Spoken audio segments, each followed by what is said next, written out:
SMU's already in, but the other side of the ACC championship game is going to be decided this weekend. You're talking ball with the ACC Squad. From Florida State to North Carolina, from Syracuse to Miami, and from NC State to California, it's the local experts of the Locked On Podcast Network, bringing you scoops, breakdowns, and the most comprehensive preview of the upcoming ACC weekend. Hang on, it could get loud, it could get heated, and it will definitely be fun. Squad up, you're part of the ACC Squad. We assemble the squad. I'm Alex Donno from Locked On Canes. We got Jackson Holzer, who is my sworn enemy this week of Locked On Syracuse, and we've got Grayson Boone and Kenton Gibbs of Locked On Wolfpack with us. Something we will talk about on this episode. I'm sure the Wolfpack hosts are maybe actually disappointed that Mac Brown has been fired at UNC. So we will get into that. We'll get into the games this weekend, recap the games from last weekend. This episode of the Squad is brought to you by FanDuel. You can start the season with a big return on FanDuel. New customers can place a $5 bet, and you'll get started with $150 in bonus bets if you win your first $5 bet. Visit FanDuel.com to get started. So, guys, SMU, they still need to keep winning to impress the committee. So I'm not going to say they don't have anything to play for, but they've already punched their ticket to the ACC championship game. Miami can punch their ticket if they beat Syracuse on the road. So I'd like to start with that game, and I will, since I'm a little biased towards the Miami side, and maybe since Jackson might be biased towards the Syracuse side, I will let either Kenton or Grayson buy the first round. So who's got it? Well, I mean, hey, I never shut up, so I'll let Grayson take the round after me here. I think the reality of this thing is simple. What's best for the ACC is that Miami win. Unfortunately, I'm a Lions fan. I can give a hell about what people think is good for the collective. I think what's good for one is good for all. In all seriousness, though, I think that in order for the ACC to get in multiple teams into the playoff, you would have to see a Miami win here. I think that's your only shot at that deal. But again, you still got to go out and win that ball game. And the reality is, Kyle McCord has shown he's like Mount Vesuvius, right? When he's not erupting and spilling over with turnovers, relatively dormant, does good things for the offense, gets the ball in playmakers' hands. So this game is going to be about a lot like the Wake Forest game. Can Miami be opportunistic enough?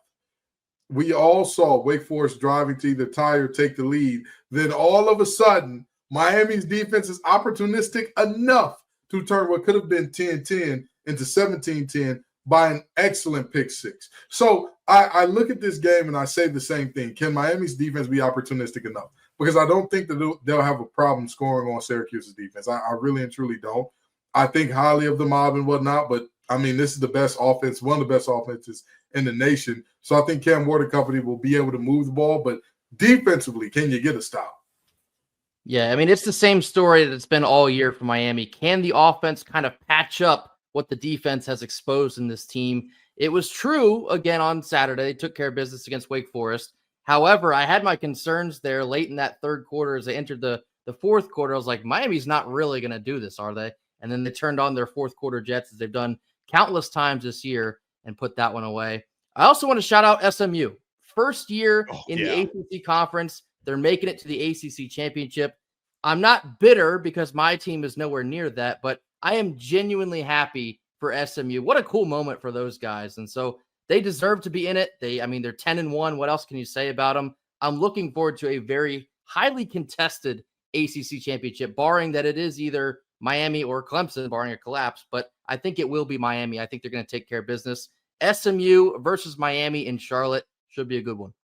Yeah, Jackson, I'll say this. I think something we're going to get more clarity on for good or for bad in the Syracuse game is what is Miami's defense? Because they had a resurgence, and I know people will say, oh, it's Wake Forest. Wake Forest's offense is respectable. Defense is terrible, but Wake Forest has a good offense, and Miami, after making it look way too easy early in the game for Wake Forest's offense, they flipped some kind of a switch where they only allowed 7 points the entire game, and that was on Wake Forest's opening drive. The other 7 points were given up on special teams, and they got 5 sacks in the game, an interception. That was the pick six by Mish Powell that Kenton mentioned. So all that talk about Miami during the bye week of improving their alignment and improving their communication, we did see a lot of that against Wake Forest. Now, it's a different challenge against Syracuse because Kyle McCord is having himself a year, and that passing offense is having itself an absolute blast this season. So can Miami's defense, which has looked vulnerable, kind of hit or miss against the pass this year,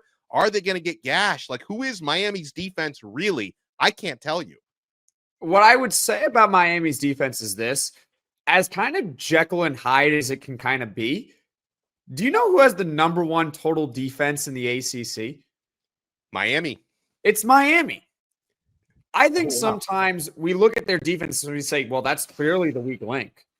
And as I explained on my own podcast, Locked on Syracuse yesterday, yeah, it by default, it has to be the weak link because they have the number one total offense in the nation. So clearly it's going to be worse. But their defense is still pretty good.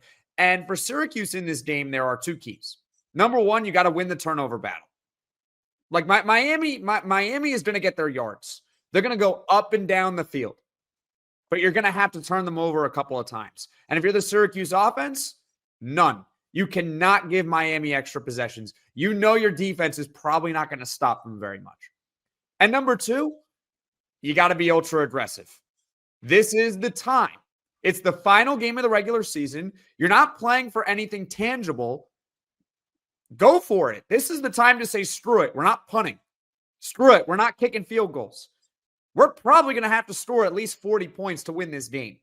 So if it's 4th and 2 on your own 31-yard line, go for it. You might as well because your defense is probably not going to stop them anyway. I think for Miami, they've got to control the clock because when the opponents who have had the most success against Miami, including Georgia Tech, who beat them, they had 10 extra minutes of time of possession. So I think in Miami's case, I know that for most of the season, the passing game has been electric. It was actually Miami's running game, though, that's what allowed them to pull away in the fourth quarter last week. I think they need to lean on that more. And, the part of Syracuse's defense that's been more vulnerable has been the rushing defense. Miami's really found something in true freshman running back who has really stepped up this season to really complement Damian Martinez and complement Mark Fletcher. Jordan Lyle had that big game last week, 115 yards, 16.4 yards per carry. So a steady dose of all three of those guys, I think is going to help you control that clock. And then, of course, defensively, going up against a quarterback like Kyle McCord. I'll go back to the defense for Miami. Part of what I want to know who they really are is it's been feast or famine when it comes to pressuring quarterbacks, right? Some weeks you have 4 or 5 sacks. Other weeks you don't produce a sack. So, being able to put McCord under constant pressure to me is paramount this week. I think one of the things that we're skipping over here is, Donno mentioned a little bit in terms of that running game, but the reality is a large part of what Miami has been able to do this year is keep teams' offenses on the sidelines. They're number 2 in the conference in time of possession. Here's the problem. They're behind Syracuse. So that is the irony of Syracuse, by the way, because they're a passing team. Exactly. And yet they control the clock basically every game. It's weird. Well, I mean, yes, they're a passing team, but very serious question, Jackson. How many big-time throws do they demand Kyle McCord make per game? Is this an offense like the old team? The big-time throws that he typically makes are the throws that you wouldn't necessarily think are big-time throws, right? Because he's going to fit it within a tight window, but it's only 5 or 6 yards down the field. And that's my point exactly. This isn't the old TCU offenses where everything is super vertical and you're saying, hey, if you can't throw it at least 40 yards on the rope on a regular basis, we're not going to win football games. This isn't that type of offense. So I think that the thing that I want to talk about here in terms of when I look at Miami's defense is not about, hey, are they really great at getting stops? In terms of yards allowed per play, despite the fact that their offense is on the field a majority of the game, they still are not one of the best in terms of top 3 in that category. They are better than many people believe in most categories. However, they have still shown the propensity to allow a lot of points. How many teams have either scored their season high against this team or something damn close to it, right? Most. So, exactly. So I look at this Miami team and I say to myself, I don't need great defense. Just be opportunistic.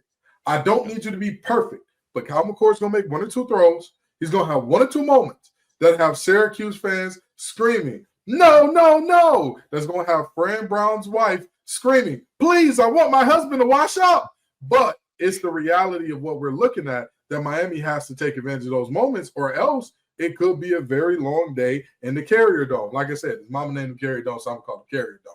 But it's going to be a long day for Miami if they can't take advantage of those moments. Well, it's not the only big game coming up this weekend. I want to take a look at the rest of the ACC schedule, look back at a couple of the games from last week, and talk a little bit about the rankings, guys, because we have to wonder now. A couple of weeks ago, we brought up the doomsday scenario. It's not going to happen that the ACC isn't guaranteed to get a team into the CFP. I'm wondering now, the path to 2 looks pretty good. There's even a path to 3. That's right. So you want to keep it locked right here. We'll have all that info for you on this brand new episode of the ACC Squad. Oh, folks, we've been having an awesome season on FanDuel. And Miami, 10.5-point favorites against Syracuse this weekend. So you want to take a look at that. You want to take a look at all the action and all the NFL action. Get ready to tackle the NFL with FanDuel, America's #1 sportsbook. Because right now, new customers can bet $5 and get $150 in bonus bets if you win. The FanDuel Sportsbook app gives you everything you need to place live bets on the NFL all in one place. So when you get a hunch in the middle of the game, you can check out the latest stats, view live play-by-play, and so much more right on the same page where you place your bets. Just visit FanDuel.com to join today. You'll get started with $150 in bonus bets if you win that first $5 bet. That's FanDuel.com. Never waste a hunch and make every moment more with FanDuel, an official sportsbook partner of the NFL. Thank you for making the Squad your first listen and your first watch today. We're free wherever you get your podcasts. We're free on YouTube. We're part of the Locked On Podcast Network, your team every day. For your next listen, make sure you check out Locked On College Football. Spencer McLaughlin does an awesome job taking you through all the big games, all the big storylines. He'll tell you all the 100 SEC teams that are going to make it to the college football playoff with 3 losses. So he'll have you covered with all that good stuff. So guys, I have to hear from the NC State hosts on this one. So we've got the old rivalry, which has been dominated in recent years by NC State, going up against a lame duck head coach this weekend. This was crazy to me because earlier this week, Mac Brown announces he's going to keep coaching next year. And then that memo comes over the desk of the UNC powers that be. They're like, wait, that's not your decision. So Mac Brown has been fired. He is going to coach this game on Saturday. I mean, guys, what's going on here? And you're probably disappointed that Mac is getting the axe. I think I speak for us both. We say we have mixed feelings here. We honestly hate to see him go because we've experienced so much success against him. But now they've turned this Saturday into winning one for the Gipper. And as an NC State fan, that makes me a little nervous because our team, we can't find a way to win games consistently. We had another a lecture in self-implosion last Thursday night against Georgia Tech. I don't know how to feel, especially for this coming Saturday. It makes me nervous that UNC is going to be fired up for it. NC State is always fired up for this game because people love to call it our Super Bowl. It more or less is.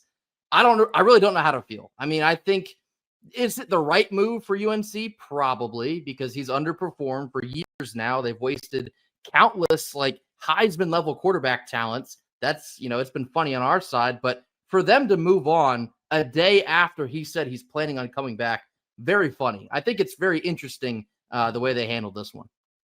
In the words of a Miami Hurricane great and alum, Donno, we want more. We need more Mac Brown. Okay, let me explain something to you. I don't understand why they got rid of Mac for multiple reasons, and here's what I mean by that. They are a middling team, and I can admit that NC State historically has been a middling team. A lot of people have called this rivalry a mid-off, if you will. I understand it. I get it. I'm not mad at it. We got one team that's 6-5, one team that's 5-6. We're battling for who's going to learn Quick Lane Bowl right now. That's what's happening in real time. Now, with that in mind, UNC has gone to 6 straight bowl games 2 times in its history. Do you want to know who the coach was for the first time it happened, Donno? Mac Brown. William Mac Brown. You know who the coach was for the he's their Nick Saban is what you're saying. Exactly. I don't know why. Hardly. This is a situation where I tell people so often, sometimes we forget who we are and we get outside of ourselves and we say, oh, there needs to be a change. There needs to be better, which, hey, even if I'm taking off my NC State, my Wolfpack red glasses and saying, if I'm a program, what do I want to do and how do I want to do it? This is not the moment in which I would have done a darn thing. You understand? Because when you get beat by JMU, when they hang 70 on you, that's the time to move. When JMU beats you by so many points, had they not scored in the second half at all, they still would have won the game. That's the moment to say, hey, Mac, that's it, brother. That's it. It's been real. It's been fun. It ain't been real fun. Go back to ESPN. You know what I mean? That's the moment to hit that note. You don't wait until now when you're late in the recruiting cycle, when you've pretty much punted on the season in terms of it being anything relevant. And again, in terms of building out for the future, what does that look like now? Every team in the ACC is going to be ransacking your recruiting class as opposed to him saying, all right, after national side, after the recruiting period is over, hey, listen, I'm done. I'm going to leave the program in great hands. I ain't got nothing left in me and going out that way. So, as much as I joke about, hey, we've had success against Mac, I'd love to see him back 20 more years. I at least think they should have done it in a better way than they did. What's interesting, too, is I don't even think he did that bad of a job this year. Obviously, you do get a 70, I don't even know what you call it, not a 50 burger, but a 70-something hung on your head by James Madison. 70 Whopper. And then you had the embarrassing loss. How about that? Yeah, the embarrassing loss to Duke after that. But then he started to slowly turn things around. I mean, they beat Virginia, they beat Florida State, they beat Wake Forest. They didn't completely fold when a lot of signs would point to they might. So it is kind of interesting that this is playing out the way it currently is, because you could somewhat sell a little bit of momentum to their recruits. I mean, not anymore, but I mean, good grief. I thought they'd give them a little bit more respect with the way they'd handle it, but it seems they're ready to hit the fast forward button and look on. Well, let me ask you guys you this. said something interesting, Grayson, there about beating Florida State. That doesn't really count, okay? Well, okay. I'm just meaning they're winning. It doesn't count. First of all, that doesn't count. But wait, I disagree. Florida State is the prime example of why this looks good for Mac Brown. That Florida State team ain't beat a damn soul outside of Charleston Southern. No, they beat Cal. Cal. They ain't beat nobody but Charleston Southern. So I think that this team not quitting. We saw a more talented team than them lose worse games than the teams they beat because they folded. They said, all right, we're done for the year. We packing up. We giving it in. That team has not been great. Am I going to sit up here and lie and say, hey, Mac Brown has been an X's and O's master? No. But that team is still fighting for him, which is more than we can say for other teams in the ACC. Brian Smith, stop running from us, brother. Come on back to the show. They ain't been on the squad in a while. I don't think Brian is ducking us. I don't think he is. I just think he's sad. Question the timing. The timing of it is weird. Why is he is the dead man walking right now? Yeah. We talk about it all the time as like an analogy, but like literally he is. This is it. Like we know he's fired. He's coaching while fired. But I like Grayson's point. Like Grayson made a great point. Like they're not going to be more motivated to win than they are right now. Like, absolutely, but it's just so weird how it gets leaked out on a Tuesday afternoon right before you're going to play a rival that we're firing him. Yeah, I think how they handled it was wrong, but they've honestly removed the stakes away from the Tar Heels on this one, because if you beat us with a coach that's already been fired. You get to make fun of us forever, and if you lose, it doesn't matter because you've already fired your coach. So it's honestly like a win-win situation in a sense for them. And I think that's why they did it. They wanted to go ahead and remove the stakes for them. And now they're fired up to beat us. Well, I guess we'll see what happens. But it's definitely a win-win for the Gipper situation.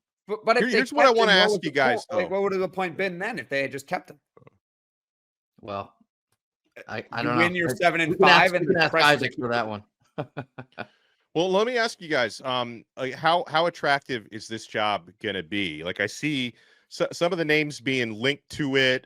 John Summerall at Tulane, who I think could be very good there. Arthur Smith, which kind of makes us chuckle a little bit, is being linked to that job. But okay, so UNC, coaching UNC football, but it is a school with a lot of resources. It's got kind of a mixed football history. Some amazing players have come through there over the years, even if they haven't had the best team success. We've even very, very good academics for what that's worth in football. I think it is worth something. Like we have seen UNC even linked to other conferences and realignment rumors. So I don't think it's a terrible job. It's obviously not like a blue chip job, but you could get a really good coach who's kind of on the way up. You just have to make sure you find the right one.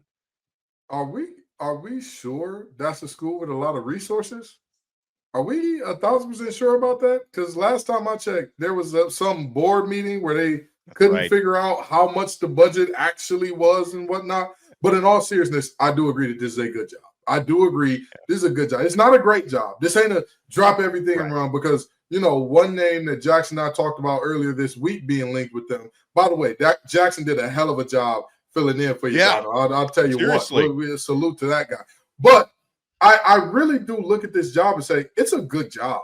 It's not a great job. It's not an awesome. You know that you're a basketball school. However, they at least have Fairweather fans in a different way than Duke. Like when Duke was good, when they were undefeated playing Notre Dame after beating Clemson first game of the year, I was at that game in person against Notre Dame. There were still hundreds of open seats. Yep. I saw it with my own 2 eyes. UNC would not have that. You know what I mean? As much as I think the Dirty Foot Club is a soft group of people, soft fan base, all that good stuff, if you're undefeated, they will show up and show out at minimum. So I think this isn't a terrible job. This isn't a job that's like, hey, they got to pay me an amount of money that's unheard of. You're in a Power 4 conference. You're in a state that has a ton of talent. And let's just be honest, with all due respect to Dave Dorn and company, you don't have a great team in state that's like, hey, there's no way in hell that team is pliable. You're looking at a situation where you could make many good things happen there. It just so happens to be that it never really materializes for them. I think, coming from an NC State side of things, a lot of us Wolfpack fans have been nervous that they're eventually going to hit a home run higher. And it's shocking that they haven't been able to do it because like we've kind of already talked about, they do have a good amount of resources. I think they've mishandled how to allocate them. I think they're very late to the NIL game, which shocked me because you would think with their basketball program being as big as it is and their branding being as big as it is, that they'd be probably at the forefront of things. But I think they have kind of fumbled around in the football department. But like I said, us Wolfpack fans, we are dreading the day that they eventually get the hire right because I think it's going to come. I would see this job pretty highly regarded. And I'm going to try not to vomit after I say this. They're good at everything. They really are. Like, it is a very good athletic school. All right, cut Grace's mic off. Somebody cut Grace's mic off. Hey, Locked on Wolfpack fans. We got to go find a North Carolina team that's not very good at something. He's speaking nonsense. Get him out of here. We got to go get Isaac on here right now. And we got to say, like, how's this team doing at North Carolina? Are they good or bad? I mean, that's the kind of football season NC State is. I'm out here crediting Carolina for doing stuff correctly, but no, I would see this job pretty highly regarded. I'm just nervous that they are eventually going to get the hire right because I think that'd be bad news for everybody else. Well, when we come back, we'll have some game picks for you for this weekend. Also, I want to hear from Jackson Holzer, the scenario where the ACC gets in 3. You want to keep it locked right here. We got the squad assembled, and we're not done here on Locked On ACC.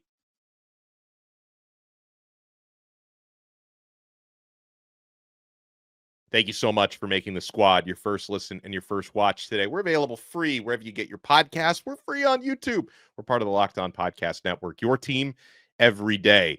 All right, so Jackson, within the last couple of weeks, we've gone back and forth from, hey, is it possible the ACC gets 0 teams in? Because as we've discussed, being a conference champion, even in the Power 4, does not guarantee you a berth. Now, the ACC is going to get at least 1 team in, but what does the path to 3 look like? It's a little bit complicated, but I can do it for you all right now, okay? Yeah. They need, unfortunately, Miami to win, Clemson to win, and SMU to win this week. The reason why you need Miami to win is simple. You need them to get to the conference championship game with 1 loss.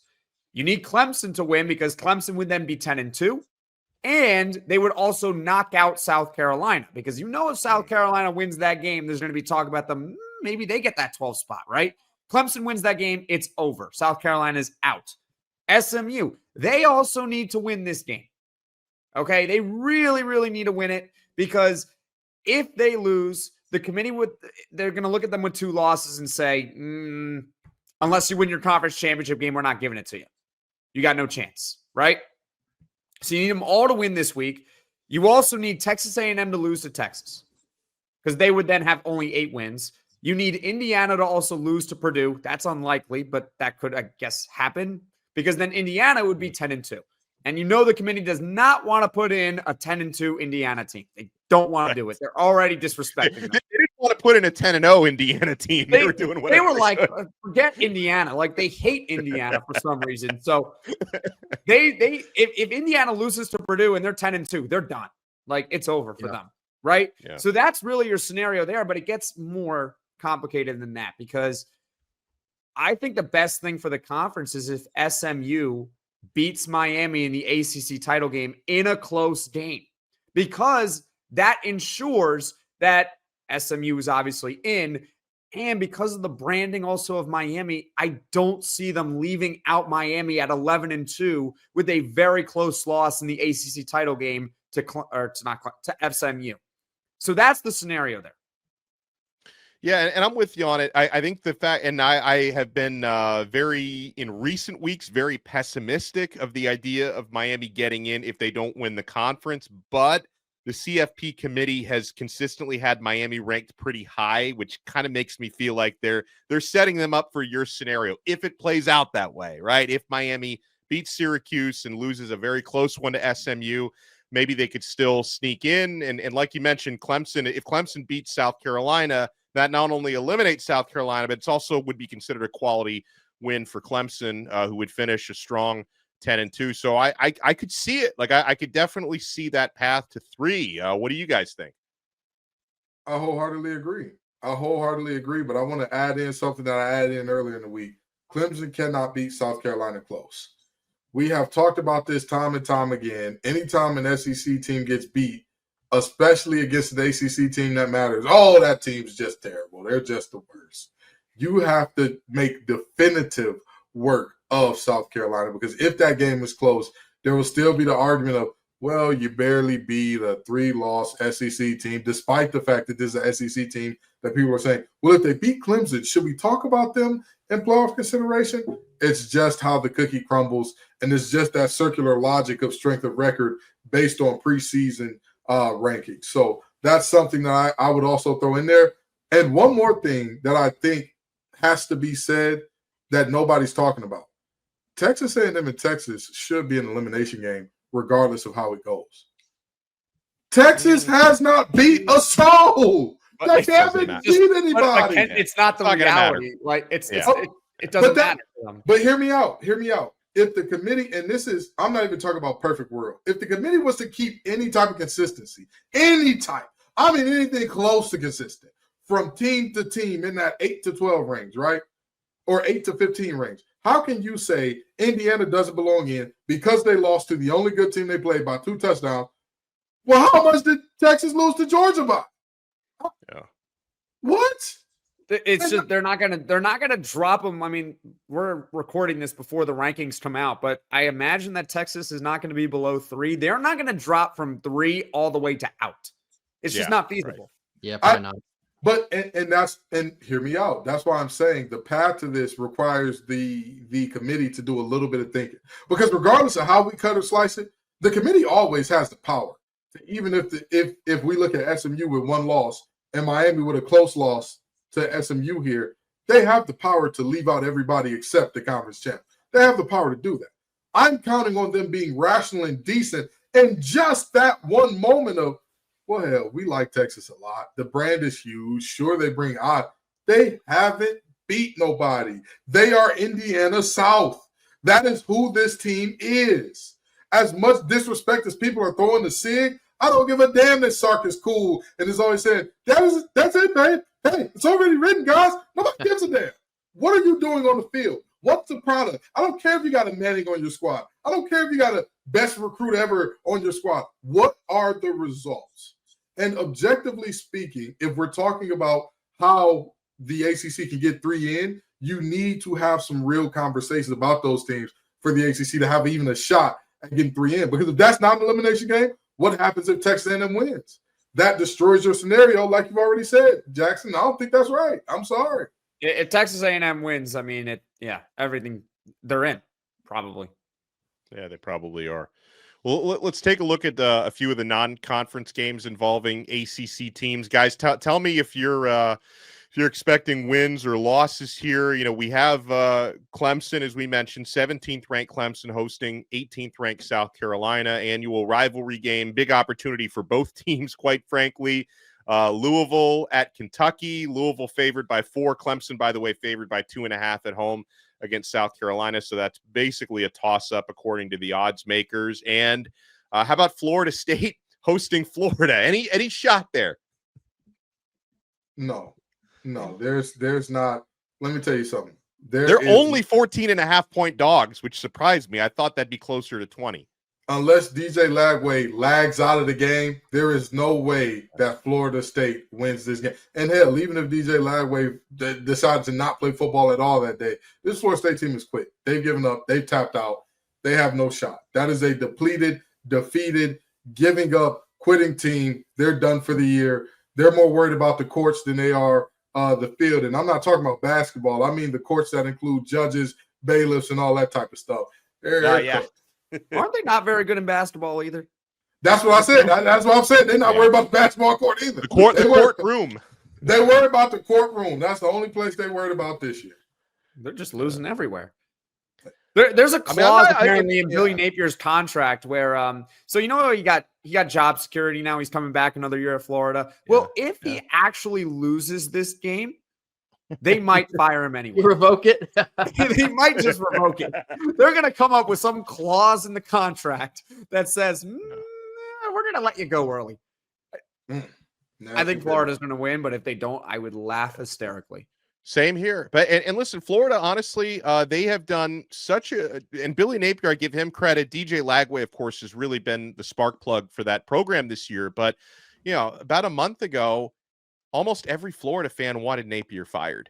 And, you know, when their athletic director, Scott Strickland, made that statement about bringing him back next year, like most of the reactions was, what are we doing here? Like, why?